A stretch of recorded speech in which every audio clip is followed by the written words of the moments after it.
Okay, this is the second episode of Cell Phone Photography brought to you by the Cumberland Public Library. Today we're going to be talking about the crop tool. So if you look at this photograph, you can tell it's a little crooked. To fix that, I'm going to go to the Edit tab, and then I'm going to go directly to the bottom, and I'm going to click that square. It's almost like a square or two 90-degree angles kind of joining together. I'll click that, and if you look at the top, it says auto. It will automatically adjust that for you.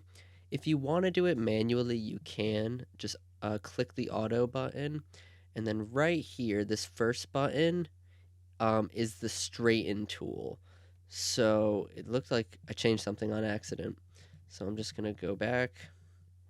And what you can do is just adjust that slider. And it looks you're going to have to go to the negatives to fix this one. And that looks pretty good. Another tool that you can use in that panel is the flip tool. Right to the left of the auto button, you can flip the image, and then the button beside that tool will actually turn it upside down. It's really weird. I don't know why you would use that, but I'm sure there's someone who would. Another thing that you can do is if you go to the right of the auto button, this is the aspect ratio panel. Now, it's set to freeform, so you can zoom in and out. Another common aspect ratio is 16:9. You've probably heard of it. Maybe if you think of like an HD television, 1920 by 1080. So that's an aspect ratio. So 16:9 is 16 inches of width and 9 inches of height. So you can use that if you like.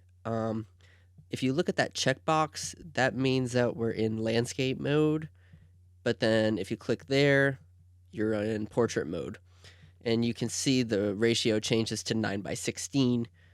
But I'm just going to go back to freeform because the auto button actually works really well in the crop panel. So I'm happy with that photo. And yeah, you can just edit it however you like. But yeah, have some fun with it. It's a really useful tool. You go out and take a picture. It's not always straight. So yeah, tune in for next week and we'll talk about something else.